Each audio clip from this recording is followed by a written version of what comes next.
시편 32편입니다.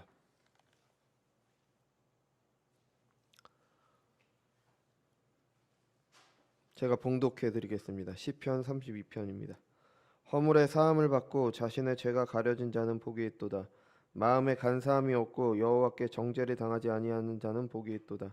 내가 입을 열지 아니할 때에 종일 신음함으로 내 뼈가 쇠하였나이다. 주의 손이 주야로 나를 누르시오니 내가 진액이 빠져서 여름 가뭄에 마른같이 되었나이다. 내가 이르기를 내 허물을 여호와께 자복하리라 하고 주께 내 죄를 아뢰고 내 죄악을 숨기지 아니하였더니 곧 주께서 내 죄악을 사하셨나이다. 이로 말미암아 모든 경건한 자는 주를 만날 기회를 얻어서 주께 기도할지라. 진실로 홍수가 범람할지라도 그에게 미치지 못하리이다. 주는 나의 은신처이오니 환난에서 나를 보호하시고 구원의 노래로 나를 두르시리이다. 내가 내 갈 길을 가르쳐 보이고 너를 주목하여 훈계하리로다. 너희는 무지한 말이나 노새같이 되지 말지어다. 그것들은 제갈과 굴레로 단속하지 아니하면 너희에게 가까이 가지 아니하리로다. 악인에게는 많은 슬픔이 있으나 여호와를 신뢰하는 자에게는 인자하심이 두루리로다. 너희 의인들아 여호와를 기뻐하며 즐거워할지어다. 마음이 정직한 너희들아 다 즐거이 외칠지어다. 아멘. 기도하겠습니다. 거룩하고 존귀하신 주님, 은혜와 사랑을 감사드립니다. 오늘도 주님의 날을 허락하셔서 우리가 주님 앞에 나와서 예배드릴 수 있게 하신 은혜 감사드립니다. 주님, 오늘은 예배 가운데 하나님의 말씀을 듣는 시간입니다.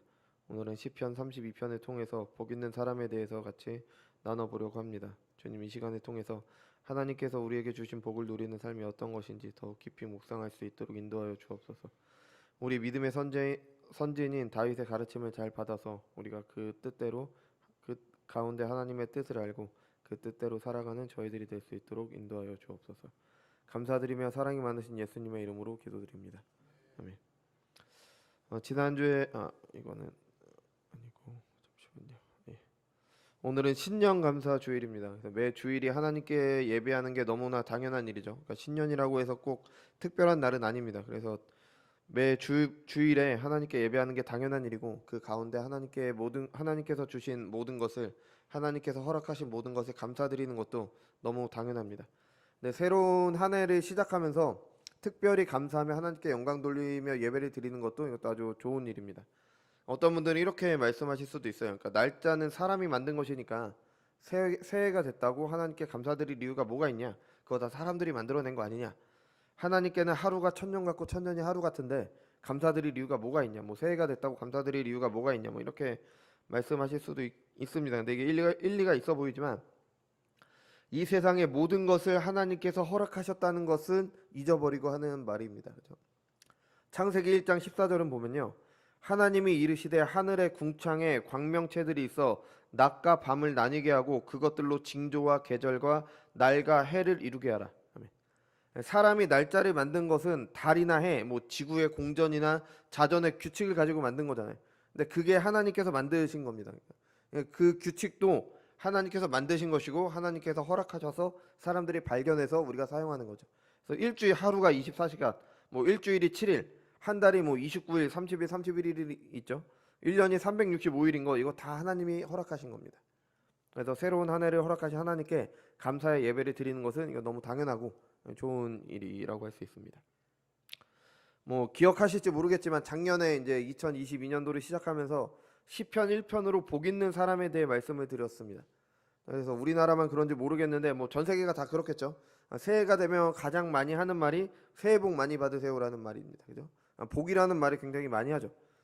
새해를 시작하니까 서로를 축복하는 거죠.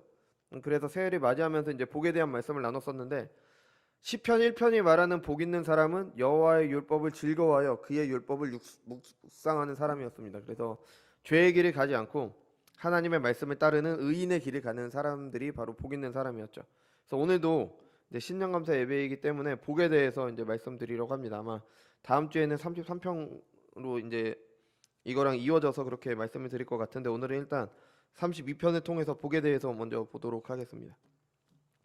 32편의 내용을 보기 전에 먼저 표제라는 게 있습니다. 뭐 대부분 성경책에 표제가 나와 있을 거예요. 뭐 지난번에 말씀드린 대로 시편은 1편부터 41편이 1권입니다. 그죠? 총 5권으로 되는데 41편까지가 1권이고 1편과 2편을 제외한 다른 모든 시에는 표제가 붙어 있습니다. 1권에는 그렇게 나와 있죠. 뭐 아마 누구누구의 시, 뭐 누구누구의 뭐 인도자를 따라 부르는 시, 뭐 이런 식으로 붙어 있죠. 41편까지는 모두 다윗의 시입니다. 다윗의 시라는 표제가 붙어 있습니다. 그래서 뭐 약간 다르겠지만, 그래서 뭐 모두 지은 시인이 다윗이라고 이야기를 하죠. 근데 이 표제는 그러니까 후대에 서기관들이 적은 겁니다. 그러니까 사본을 쓰면서 후대에 서기관들이 적었기 때문에 그렇게 보통 큰 의미를 두진 않아요. 그냥 누구누구의 시다 뭐 이 정도로만 그렇게 이해를 하는데, 오늘 살펴본 시편 32편의 표제는 시의 내용을 참 잘 반영을 했습니다. 참 잘 적은 것 같아요. 그러니까 보면은 다윗의 마스길이라고 나옵니다. 이 마스길은 히브리어 사칼에서 나온 거예요. 이 사칼이 잠언에서 많이 나오죠. 그러니까 사칼이 뭐냐면 지혜롭게 행하여 성공한 것. 그러니까 성공한 지혜롭게 행하여 성공한 게 바로 사칼입니다. 물론 뭐 세상에서의 성공을 말하지 않죠. 하나님을 경외하는 것이 지식의 근본이죠. 그래서 그것대로 행해서 하나님을 섬기는데 성공한 것, 하나님을 잘 섬긴 것, 그 결과가 바로 사칼입니다. 마스길은 그런 경험을 한 사람이 그 자신의 경험을 근거로 해서 다른 이들에게 가르침을 주기 위한 것, 그게 바로 마스길입니다. 그러니까 지혜롭게 행해서 하나님을 잘 섬겼던 다윗이 그 경험을 통해 다른 사람을 가르치기 위한 시가 바로 이 다윗의 마스길이라고 할 수 있죠. 그게 시편 32편입니다. 그래서 시의 주제와 아주 잘 어울립니다. 우리가 1절부터 보면요, 시편 1편이 이렇게 시작하네요. 복 있는 사람은 이렇게 시작을 하죠. 근데 이게 32편도 복이 있도다가 뒤에 가 있잖아요. 근데 이게 사실은 히브리어 순서를 보면 맨 앞에 나와 있습니다. 그러니까 복이 있는, 이게 그 아슈레이라는 뜻인데 무엇 무엇 한 사람이 복이 있다, 아슈레이 블라블라 이런 식으로 나옵니다. 그러니까 시편 32편 1편과 2절, 1절과 2절도 똑같아요. 아슈레이 이런 식으로 나옵니다. 그래서 복 있는 사람이 어떤 사람인지를 우리에게 이야기를 하고 있죠. 뭐 말씀드린 것처럼 시편 1편이 율법을 주야로 묵상하는 자가 복이 있다라고 했잖아요. 근데 32편은 같은 말로 시작하면서 어떤 사람이 복이 있느냐, 허물을 사함 받은 사람, 죄가 덮여진 사람, 이 사람이 복이 있다라고 이야기를 하고 있죠. 2절에서는 이게 너무 의역이 되어 있는데 이게 직역을 하면요, 여호와께서 그의 죄를 생각하지 않으시는 자가 복이 있다, 그 마음에 간사함이 없는 자가 복이 있다. 총 4가지를 말하는 겁니다. 그래서 뭐 용서함을 받은 사람, 죄가 가려진 사람, 그다음에 정죄 당하지 아니한 사람, 마음에 간사함이 없는 사람, 이렇게 4가지의 사람이 복이 있는 사람이라고 이야기를 해주고 있죠. 근데 1절은 수동형이에요. 그러니까 능동이 아닙니다. 내가 한 게 아니라 당한 겁니다. 죄사함을 얻어낸 사람이 복이 있다가 아니라 죄사함을, 그러니까 과장해서 말하면 죄사함을 당한 사람이 복이 있다. 그러니까 우리말로 하면, 그냥 일반적인 언어로 하면 죄사함을 받은 사람이 복이 있다. 좀 과하게 표현하면 죄사함을 당한 사람이 복이 있다라고 그렇게 이야기를 해주고 있죠. 기독교는 복의 종교입니다. 그래서 우리는 예수님에 대한 소식을 복음이라고 하잖아요. 그러니까 복과 기독교는 뗄래야 뗄 수가 없죠. 하나님을 믿는 사람들은 복받은 사람들입니다. 하나님께서는 죄인들 가운데 그의 백성을 택하셨죠. 그리고 그들을 용서하셨습니다. 죄사함의 은혜를 베푸셨습니다. 그리고 그 은혜를 입은 사람이 바로 복받은 사람이라고 시편 32편이 우리에게 제시를 해주고 있는 겁니다. 이 복은 스스로 얻어낼 수가 없어요. 수동이에요. 내가 당하는 겁니다. 죄사함을 당하는 거예요. 하나님께서 주실 때만 받을 수 있는 거죠. 우리는 교회 다니면서 너무 익숙해져서 다소 무감각해지거나 너무 당연하게 여길 수 있는데, 우리는 잊지 말아야 됩니다. 이 죄사함의 은혜는 하나님께서 주시지 않으면 받을 수가 없는 겁니다. 하나님께서 그의 아들을 보내심으로 우리의 죄를 대신하도록 하지 않으셨다면 우리는 받을 수가 없는 복입니다. 당연하게 여기거나 가볍게 여길 만한 게 아닌 거죠. 이 가장, 우리가 그래도 가장 신뢰할 수 있는 믿음의 선배 중에 한 사람인 다윗이 그것에 대해서 이야기를 해주고 있잖아요. 죄사함을 받은 사람이 복받은 사람이다. 우리가 1절과 2절이 4가지를 말해줬다고 있다고 했는데, 뭐 앞에 3가지는 뭐 죄사함을 받은 사람, 뭐 죄가 가려진 사람, 뭐 정죄함을 받지 않는 사람이 다 비슷한 말인데, 마지막에 마음에 간사함이 없는 사람입니다. 아마 뭐 아예 다른 말, 전혀 다른 말을 하진 않았을 거예요. 뭔가 죄사함과 비슷한 의미가 될 텐데 약간 좀 다릅니다. 여기서 간사함은 뭐 거짓말, 사기 이런 거죠. 그러니까 마음에 거짓이나 뭐 그런 게 없는 사람이 복받은 사람이다 라고 우리에게 이야기를 하는데, 그럼 이게 죄사함을 받은 것과 어떻게 연결되는지, 이 마음에 간사함이 없는 게 과연 어떤 의미인지 이것을 염두에 두면서 시를 계속 읽어나가면 그 내용이 좀 분명해지죠.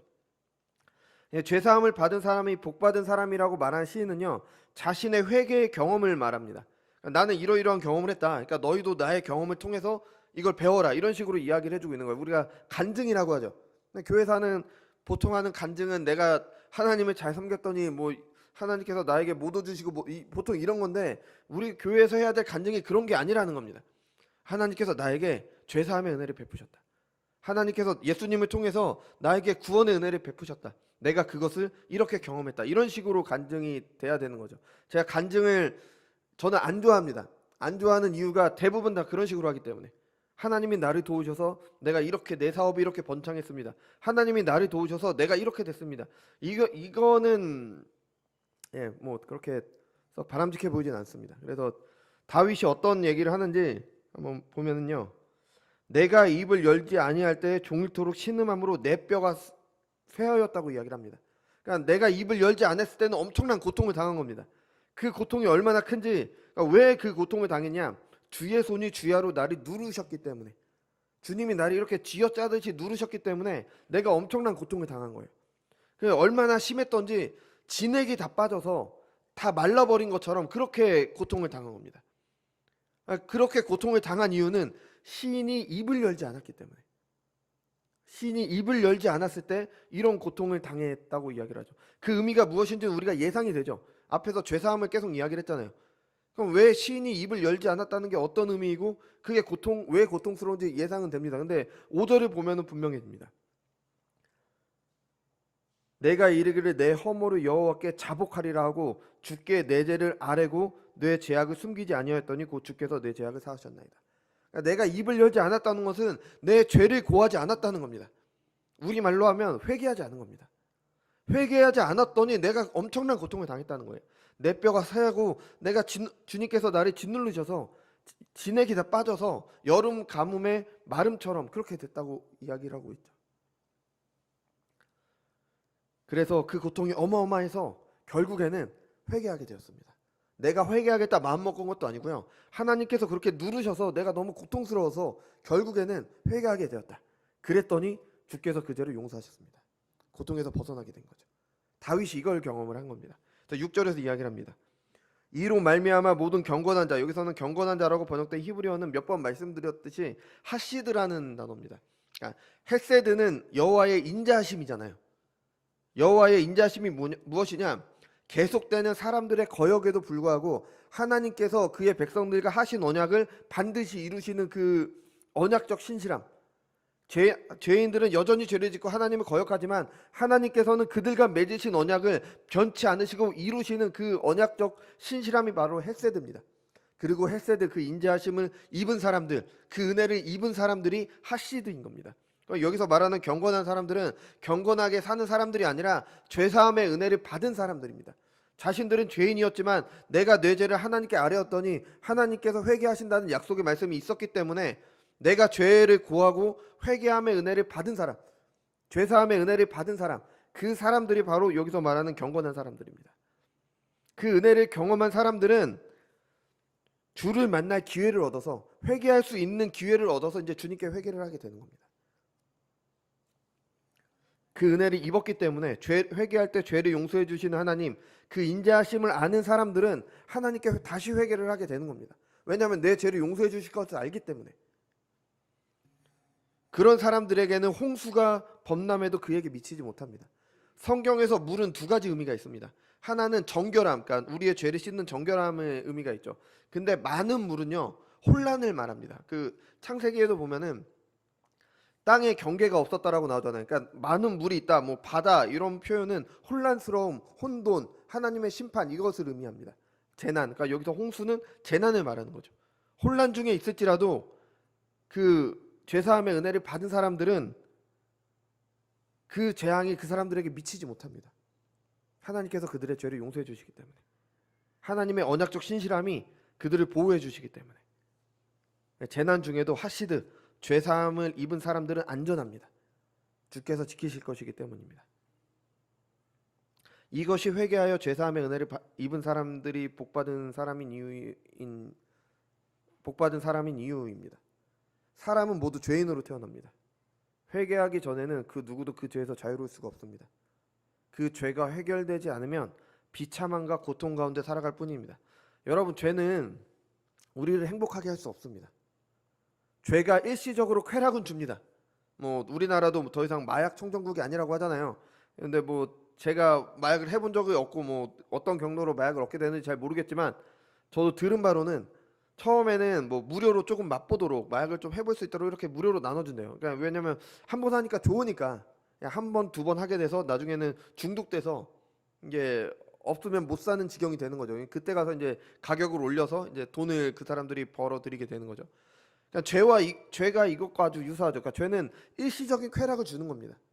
그래서 죄를 지으면은, 그러니까 한 번, 그러니까 일시적으로는 기쁩니다. 그러니까 뭔가 나에게 뭔가 있어요. 그러니까 뭐 행복해요. 그러니까 뭔가 가져다 줘요. 그러니까 죄를 짓게 되는 거예요.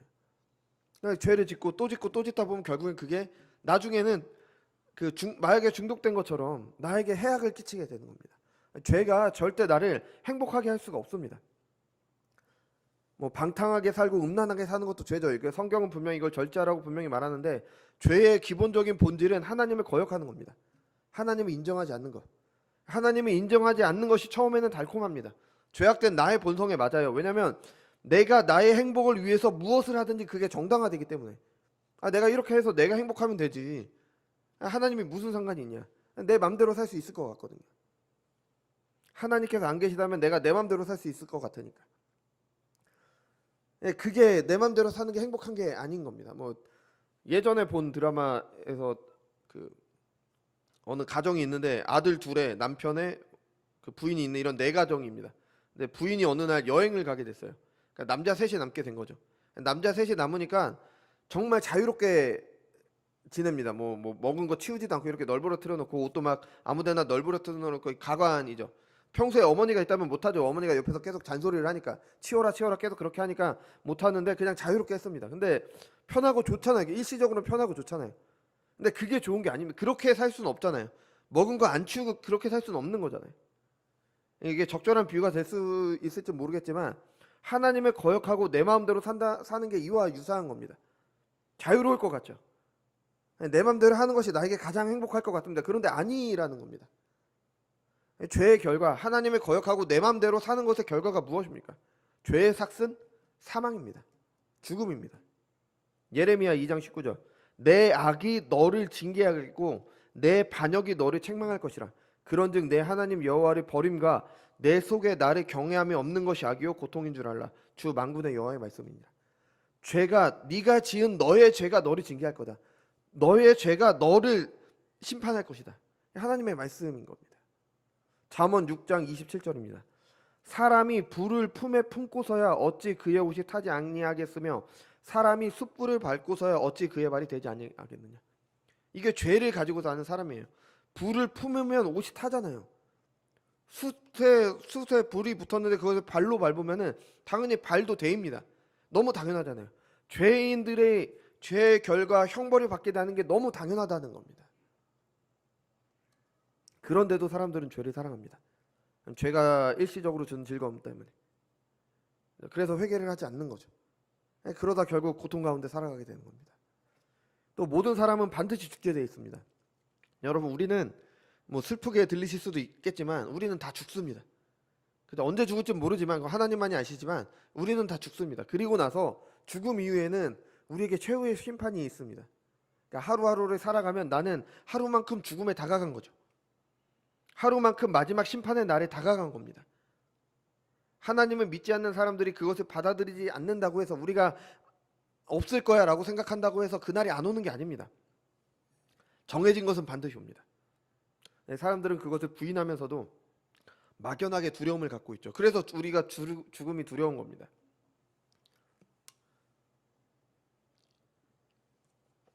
죽고 나서 있을 일들에 대한 막연한 두려움을 가지고 있죠. 아니면 죽으면 다 끝이라는 것 때문에 죽음을 두려워하기도 합니다. 그래서 죽지 않으려고 하죠. 죽음을 피하려고 합니다. 근데 누구도 죽음을 피할 수 없습니다. 그러니 죽음을 두려워하지 않을 수가 없는 겁니다. 그래서 살기 위해 무엇이든지 다 하는 거죠.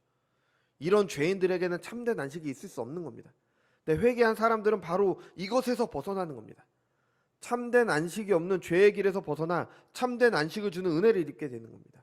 예수님께서 말씀하셨죠. 수고하고 무거운 짐진 자들아 다 내게로 오라. 내가 너희를 쉬게 하리니 나는 마음이 온유하고 겸손하니 나의 멍에를 메고 내게 배우라. 그리하면 너희 마음에 쉼을 얻으리니 이는 내 멍에는 쉽고 내 짐은 가벼움이라 하시니라. 아멘. 우리가 너무 잘 아는 말씀이잖아요. 수고하고 짐진 자들아 다 내게로 오라. 내가 너희를 쉬게 하리라. 내 짐은 무겁지 않다. 너희가 충분히 질 수 있다. 내가 너희를 쉬게 할 것이다. 너무나 잘 알고 위로가 되는 말씀이죠. 그런데도 우리는 회개하지 않습니다. 그냥 짐을 지고 살아가려고 합니다.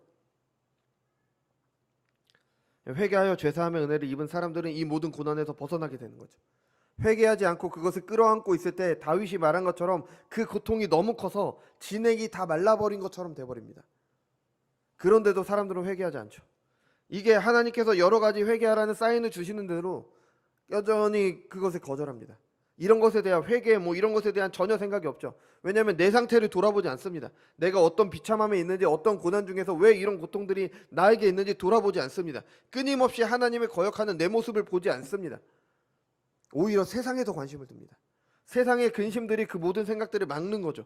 마음이 온통 세상에 있기 때문에 회개할 수가 없습니다. 왜냐하면 내가 관심이 없으니까. 그러면서도 죄를 자유롭게 지으면서도, 그리고 회개하지 않으면서도 모든 일은 다 잘 될 거야라고 착각을 합니다. 괜찮아질 거야. 내 삶은 나아질 거야.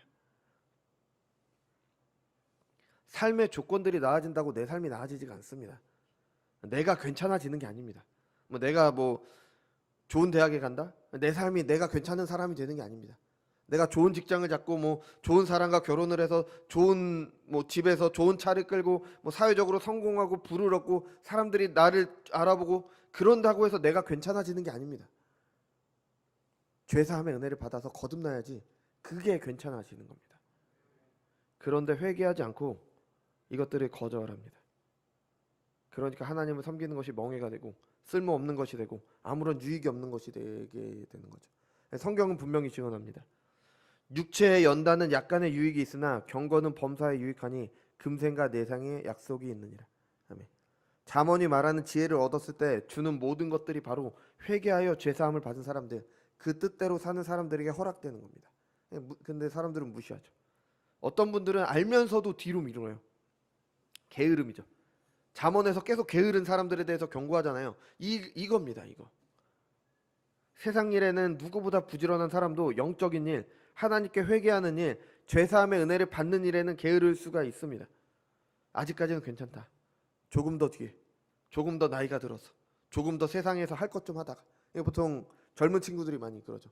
저도 어렸을 때 그랬고요. 조금 더 뒤에, 나중에 해도 돼.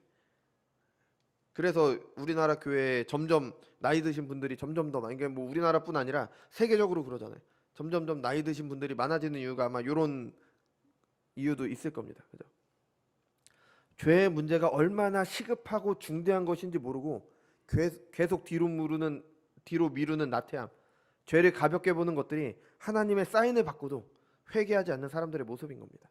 이런 사람들이 바로 2절에서 말하는 우리가 잘 몰랐던 마음의 간사함이 있는 사람들인 겁니다. 죄를 용서받지 않아도 괜찮다. 스스로를 속이는 겁니다. 나는 죄인이 아니다. 그것보다 더 중요한 일이 있다. 계속 자신을 속이는 거죠. 하나님을 믿는 거, 회개하는 것이 무슨 유익이냐. 이런 사람들이 바로 마음에 간사한 사람들, 자신을 속이는 사람들입니다. 이것이 반대되는 사람, 간사함이 없는 사람들이 바로 복받은 사람들인 겁니다. 이 7절까지는 시인이 하나님께 대해서 하는 말이에요. 그러니까 죽게 이렇게 얘기하잖아요. 근데 8절부터는 듣는 대상이 바뀝니다. 말하는 대상이 바뀌어요. 누구냐면 너희라고 합니다. 너희. 그러니까 7절까지는 하나님께 자신의 경험을 비춰서 신앙 고백을 하는 내용이라면 8절부터는 시인이 이제 본격적으로 앞에 있는 사람들에게 가르침을 베푸는 겁니다.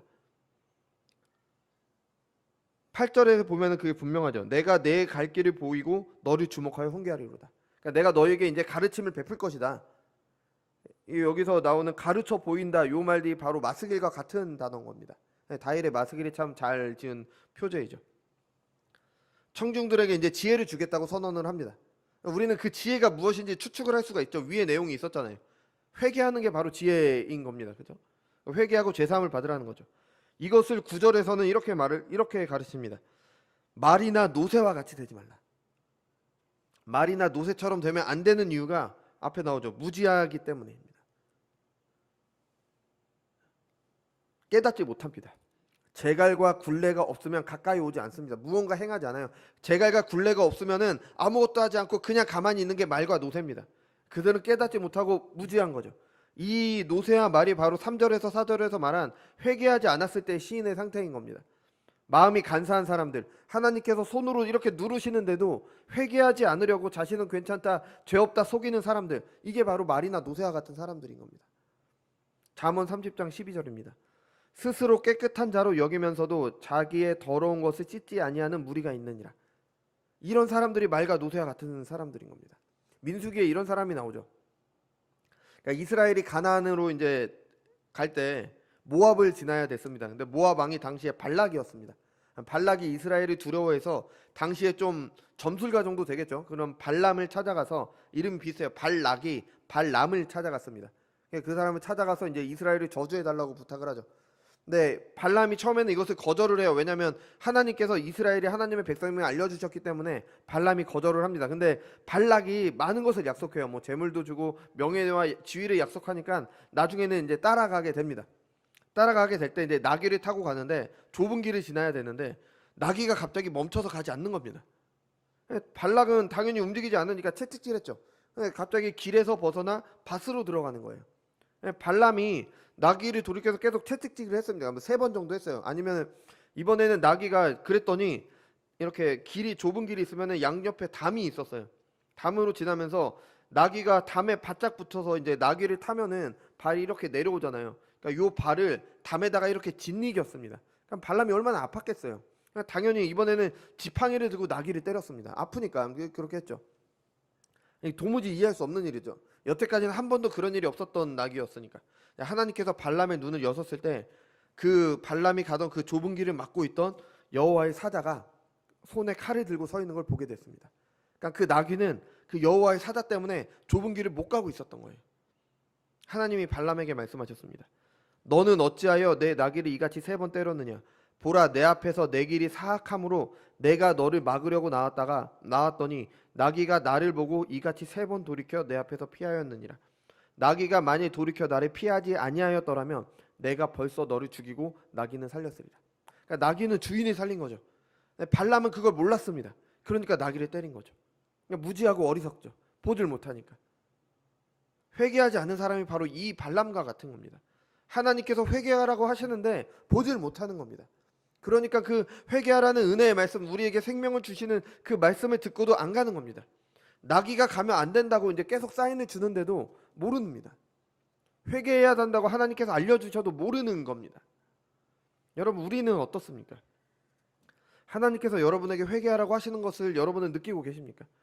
하나님이, 나는 죄가 없기 때문에 하나님이 나에게 그런 말씀은 안 하실 거야. 이건 말도 안 되는 생각입니다. 우리는 모두 다 죄인입니다. 아무리 하나님을 믿어도 우리는 수시로 죄를 짓는 죄인들입니다. 하나님께서 회개하라고 여러분에게 나타내시는 것을 느끼고 계십니까? 직접 나타나셔서 말씀하시거나 무슨 계시 같은 거 주시는 게 아닙니다. 때로는 고난과 고통을 통해서 회개하라는 것을 알리실 때도 있습니다. 고난과 고통이 나를 다시 하나님께 돌이키게 되는 그런 징계와 같은 역할을 하기도 하죠. 물론 모든 고난이나 고통이 다 그런 건 아닙니다. 그래서 함부로 다른 사람의 것을 이렇게 판단해서 안 되지만 어떨 때는 고난과 고통이 그런 역할을 하기도 합니다. 시인이 회개하지 않았을 때 하나님께서 짓누르셨다는 것에 우리가 실제적으로 겪게 되는 고난과 고통이 포함이 됩니다. 어떨 때는 마음에 죄책감을 주시기도 하죠. 죄가 죄인 줄 모르는 사람들에게 죄를 알리십니다. 그래서 죄책감을 갖도록 하십니다. 그게 바로, 그것을 위해서 주신 게 바로 율법이죠. 우리가 십계명을 읽는 이유가 죄가 무엇인지를 알기 때문에. 사도 바울이 말한 것처럼 율법을 주시기 전에는 무엇이 죄인 줄도 몰랐습니다. 근데 하나님께 순종하는 것이 이런 것이라고 말씀해 주신 율법을 통해서 이것을 거역하는 게 죄라는 걸 우리가 알게 되는 거죠. 오후에 제네바 교리 문답에서 우리는 이제 십계명을 나누잖아요. 그 시간을 통해 우리는 무엇이 죄인지, 무엇이 하나님을 거역하게 되는지 알게 되는 겁니다. 그것을 알게 될 때, 내가 잘못되었다는 걸 알게 될 때 하나님께서 사인을 주시는 겁니다. 회개하라는 사인을 주시는 거예요. 그럴 때 우리의 반응은 어떻습니까? 뭐 어떤 분들은 들을 때 그렇구나, 내가 잘못 가고 있구나 동의하실 수도 있습니다. 근데 교회 밖으로 나가면 곧 잃어버립니다. 그래서 다시 원래대로 돌아가게 되는 거죠. 이거 회개가 아닙니다. 그거는 그냥 죄를 알게 된 거지, 뭐 그런 죄를 알게 된 게 회개가 아니죠. 아니면 아예 들을 때부터 왜 이러지? 내가 뭘 잘못했다고? 아니면 다른 분들은 그냥 교회에서 하는 말이니까 그냥 뭐 한 귀로 듣고 한 귀로 흘려버리는 분들도 계실 겁니다. 먹고 살기 바빠 죽겠는데 뭐 이런 거 생각할 틈이 어디 있겠냐. 아니면 어떤 분들은 부모님들이나 어른들이 하는 뭐 고리타분한 잔소리처럼 받아들이시는 분들도 계실 겁니다. 이런 사람들에게 시인은 노새나 말처럼 되지 말라고 권면하고 있는 겁니다. 회개하라는 사인을 주셨는데도 무지하여서 그것을 모르고 그렇게 있지 말라는 겁니다. 10절과 11절은 악인과 의인을 대조하죠. 악인에게는 많은 슬픔이 있습니다. 하지만 여호와를 신뢰하는 사람은 하나님의 인자하심이 그와 함께 하실 겁니다. 그렇기 때문에 기쁨이 넘치게 되는 겁니다. 그러니까 우리가 시의 흐름을 보면은 어떤 사람이 악인이고 어떤 사람이 의인인지 알 수 있습니다. 누가 악인입니까? 하나님의 회개하라는 말씀에도 회개하지 않는 사람들입니다. 자신이 죄인임을 부인하고 스스로 속이는 사람들입니다. 마음이 간사한 사람이 바로 악인입니다. 그럼 누가 의인입니까? 마음에 간사함이 없는 사람. 그 사람이 복 있는 사람. 아슈레이는 누굽니까? 복 있는 사람이 과연 누구입니까? 100% 완벽한 사람이 아닙니다. 하나님의 뜻에서 조금도 벗어남이 없이 사는 사람이 아닙니다. 이 세상에 그런 사람 없습니다. 하나님의 뜻대로 살려고 해도 죄를 지을 수도 있습니다. 그럴 때 그게 죄인 줄 알고 회개하라고 말씀하시는 하나님의 말씀을 따라 회개하는 사람이 의인이며 마음에 간사함이 없는 사람입니다. 마음이 정직한 사람인 거죠. 정직하다라는 말은 곧다, 올곧다라는 뜻이에요. 좌로나 우로나 치우치지 말고 곧은 길을 가는 사람. 바로 이런 사람인 겁니다. 회개할 때 하나님께서 용서해 주신다는 약속을 경험하고 믿고 그것에 따르는 사람이기 때문에 참된 복을 누리게 되는 겁니다. 여러분, 사람이 얼마나 간사한지 우리는 모두 잘 알고 있습니다. 호의가 반복되면 권리라고 하죠. 그것이 신자들에게도 잘 적용이 됩니다. 예수님 믿으면 구원받습니다. 죄를 회개하면 용서받습니다. 이것이 신자들에게 너무 당연한 것이 되어버려서 그 은혜가 얼마나 큰 것인지를 잃어버리게 됩니다. 우리는 착각하지 말아야 됩니다. 믿을 때 구원해 주시는 것 놀라운 은혜입니다. 우리가 회개할 때 죄를 용서해 주시는 것 놀라운 은혜입니다.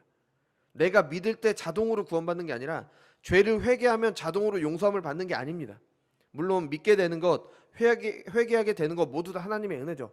그마저도 은혜입니다. 근데 믿을 때 믿을 수 있는, 믿음을 주실 때 믿을 수 있고 회개하도록 하실 때 회개할 수 있습니다. 이미 그 자체가 은혜이지만 우리가 믿는다고 해서 하나님께서 우리를 구원하셔야 될 의무가 있는 게 아니에요. 내가 믿으니까 나의 믿음 때문에 하나님이 나를 구원하시는 게 아닙니다. 그게 내가 믿음을 드렸으니까 구원을 받아내는 이런 게 아닙니다. 이런 기계적인 게 아니에요. 뭐 자판기에 동전을 넣으면은 음료가 나오잖아요. 그런 게 아니라 우리가 믿는다고 해도 하나님이 우리의 죄를 용서해 주실 의무가 없으십니다. 우리가 회개한다고 해서 내가 하나님 앞에 죄를 구하고 아뢰고 기도하고 회개한다고 해서 내 죄를 용서해 주실 의무가 없으십니다. 그럼에도 불구하고 은혜로 구원을 주시고 죄를 용서해 주시는 겁니다. 이게 어떻게 가능해요? 우리 구주 예수 그리스도께서 십자가에 달려 죽으시고 부활하셨기 때문에 이게 가능해진 겁니다. 하나님이 죄를 얼마나 미워하시는지 사람들의 죄의 대가로 그 아들을 죽이셨습니다. 다른 것으로는 되지 않았어요. 오직 예수님의 죽음만이 그걸 대신할 수 있었던 겁니다. 그만큼 죄를 미워하십니다. 시편 69편 4절 이런 예수님에 대해 이렇게 노래하죠. 까닭없이 나를 미워하는 자가 나의 머리털보다 많고 부당하게 나의 원수가 돼서 나를 끊으려는 자가 강하였으니 내가 빼앗지 아니한 것도 물어주게 되었나이다. 이게 예수님께서 당하신 고난과 죽음인 겁니다. 모든 사람이 예수님을 버렸죠. 심지어 제자들도 예수님을 버리고 도망갔습니다. 그런 고난 가운데 죽이심을 당했습니다. 그 죽음이 있었기 때문에 예수님께서 그 죽음을 보시고 우리가 믿을 때 구원하시고 우리가 회개할 때 죄사함의 은혜를 주시는 겁니다. 스코틀랜드의 청교도 작가인 토마스 보스턴은 이렇게 말했습니다. 선택받은 자들은 즐겁게 죄를 지었고 그리스도께서는 그것을 위해 심히 통곡하셨다. 이게 우리가 받은 은혜라는 겁니다. 우리는 죄가 즐거워서 죄를 지었지만 그 대가를 예수님이 받으신 겁니다. 그래서 우리가 용서함을 받을 수가 있는 겁니다. 그러니 회개하여 죄 사함을 얻는 사람이 얼마나 복 있는 사람입니까? 나는 전혀 그렇지 않은 것을 거저 받는 복을 얻게 되는 겁니다. 그것도 이 세상에서 그 어떤 것으로도 대신할 수 없는 하나님께 대하여 지은 죄를 대신하는 은혜를 입은 그런 복을 받은 겁니다. 이런 복 받아야 되지 않겠습니까? 아니야, 우리가 한 해를 시작하면서 오늘 올해부터는 이런 은혜를 입고 이런 복 받은 사람이 되어야 되지 않겠습니까? 왜 그 복을 거절하는지. 거절하면 안 되잖아요. 내가 잘못한 것을 한탄하고 후회하면서 긍휼을 바라는 것은 회개가 아닙니다. 이것은 믿지 않는 사람들도 합니다. 불신자들도 내가 잘못한 것을 후회하고 용서를 빌기도 합니다. 근데 이건 회개가 아닙니다. 회개는 그런 마음으로 되지 않아요. 그런 마음에 물론 죄책감이나 후회하는 마음 나름대로 무겁겠죠. 근데 성경이 말하는 회개에 대한 마음은요, 그와 비교가 되지 않습니다. 나를 대신하여 죽으신 예수님을 생각하는 마음인 겁니다. 옷이 아니라 마음을 찢는 겁니다. 그렇지 않으면 겉으로만 회개하는 척하는 거죠. 아니, 회개한 사람은 죄를 미워하게 됐는데 그 죄를 다시 짓는다는 게 이게 말이 안 되는 거잖아요. 그러니까 내가 지은 죄를 다시 짓는다? 그럼 나는 회개하지 않았다는 걸 드러내는 것뿐입니다. 자신의 행동을 조금 고치다가 원래대로 돌아가는 사람이죠. 이런 사람에 대해서 베드로가 아주 신랄하게 얘기를 했습니다. 참된 속담에 이르기를 개가 그 토하였던 것에 돌아가고 돼지가 씻었다가 더러운 구덩이에 도로 누웠다 하는 말이 그들에게 응하였도다. 아멘. 회개한 사람은 이 속담에 나오는 괴와 돼지처럼 어리석은 짓을 하지 않습니다. 회개하지 않은 사람이 토하였던 것을 다시 먹고 깨끗이 씻었는데 더러운 구덩이에 다시 들어가는 겁니다. 여러분, 모든 죄는 하나님 앞에 전달이 됩니다. 우리가 보디발의 아내의 유혹을 받을 때 요셉이 한 말 있죠. 내가 하나님께 죄를 지을 수 없다. 탕자가 아버지께 돌아갈 때 내가 아버지와 하나님께 죄를 지었나이다. 모든 죄는 하나님 앞에 상달돼. 물론 사람에게 지은 죄, 그 사람에게도 용서를 받아야 됩니다. 그건 당연한 거죠. 근데 하지만 모든 죄는 궁극적으로 하나님 앞에 전달이 됩니다. 하나님께 회개해야 됩니다. 회개하지 않는 죄인에게 하나님의 진노가 임합니다. 회개하지 않는 죄인에게는 평안이 없습니다. 회개하지 않은 죄는 우리에게서 온갖 좋은 것을 빼앗아갑니다. 하나님의 사랑하고 이웃을 사랑하도록 하지 못하는 죄에서 많은 불행이 오게 되는 겁니다. 여러분, 우리는 모두 죽는다는 걸 기억하시기 바랍니다. 마지막 날에는 반드시 심판의 날이 있다는 걸 기억하시기 바랍니다. 그 심판에서 우리를 구원하시기 위해 예수님께서 고난을 당하시고 죽으셨다는 걸 기억하시기 바랍니다. 회개를 안 하는 것은요, 그의 죽으심이 나와 상관없다라고 이야기를 하는 겁니다. 회개했다면서 다시 죄를 짓는 것은 우리의 죄를 위해 죽음을 당하신 어린 양께 다시 죽어달라고 요청을 하는 겁니다. 그런 것이 가능하다는 게 아니라 그만큼 이상하다는 일인 겁니다. 회개해야 됩니다. 또 해야 될 일 신속하게 해야 됩니다. 잠언 6장 9절입니다. 게으른 자여, 내가 어느 때까지 누워 있겠느냐? 내가 어느 때에 잠이 깨어 일어나겠느냐? 좀 더 자자, 좀 더 졸자, 손을 모으고 좀 더 누워 있자 하면 내 빈궁이 강도같이 오며 내 곰핍이 군사같이 이르리라. 잠언이 말하는 여기서 빈궁하다, 곰핍하다, 이게 세상의 재물만을 말하지 않습니다. 우리의 영적인 것도 말하는 겁니다. 회개를 미루다 보면 내 영혼이 점점 말라갑니다. 내 진액이 여름 가뭄에 마른 것처럼 완전히 말라버립니다. 하나님을 위해 회개하는 게 아닙니다. 죄인들에게 주시는 은혜를 받아 누리라고 회개를 하라는 겁니다. 여러분, 지혜자 다윗의 가르침을 기억하면서 회개하여 죄사함을 얻게 되시기 바랍니다. 그래서 올 한 해는 복 있는 사람으로, 이 시편 32편을 통해 다윗이 말하는 복 있는 사람으로 한 해를 살아가는 여러분이 되시기 바랍니다. 기도하겠습니다. 거룩하고 존귀하신